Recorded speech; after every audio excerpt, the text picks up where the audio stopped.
Welcome back to Inside Politics. Our guest today is Linda Schacht. She's the founding director of the Civic Leadership Center Institute over at Lipscomb University.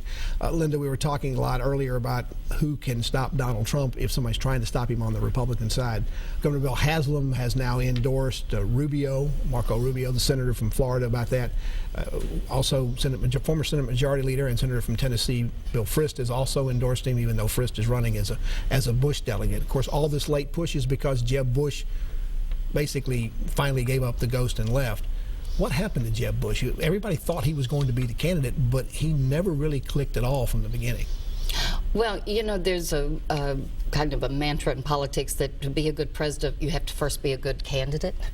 And I think people were surprised that Jeb Bush was not a good candidate. But he was a two-time elected governor of Florida. You think it's almost like he forgot how to be a candidate. Well, I think, too, if you remember when he was standing right next to Donald Trump on that debate stage early on, the idea that seemed to be coming from him was, I can't believe I'm losing to this guy.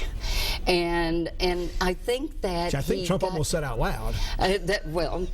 He may have, but I think with Jeb Bush, he already had the baggage of, and I think it was the baggage of the Bush brand.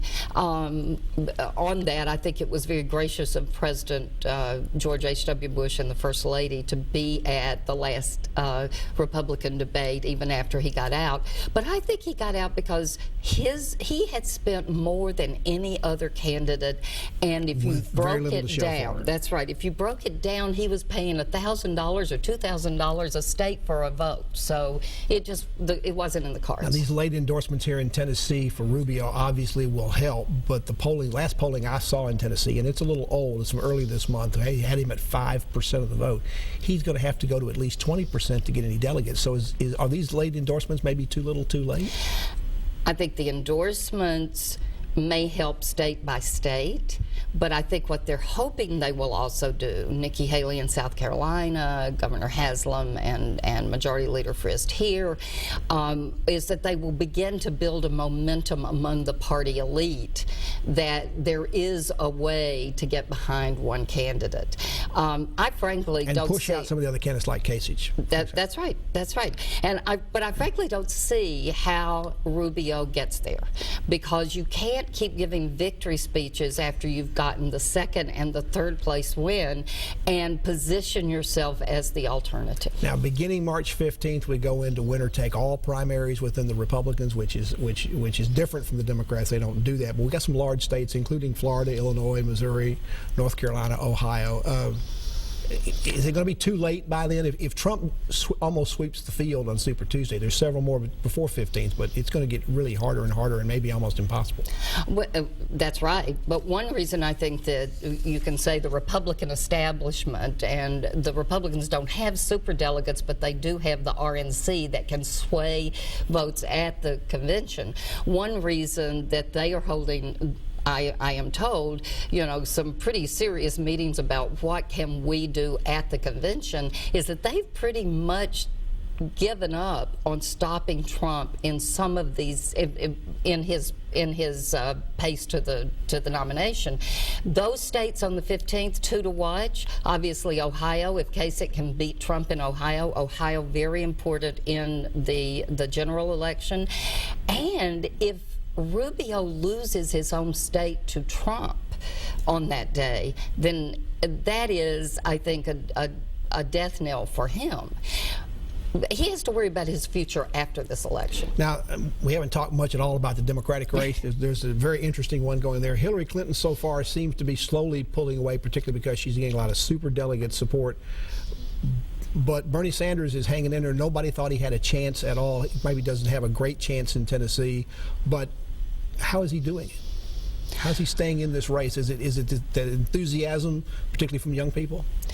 Well, it's tapping into some of the young people who were so supportive of Obama, but it's also tapping into that distrust of the establishment and that belief that the Democratic Party, just like the Republican Party, has gotten too close to Wall Street and is protecting moneyed interests. Now, you see young people every day in your work at Lipscomb. Do you see that among your student population out there? Do you see the enthusiasm And for that matter, the anger going on in both parties, but particularly that's we're talking about the Democrats on the Democratic side. Well, I've been on 3 college campuses in the last 3 weeks, and 2 in the Northeast and Lipscomb here.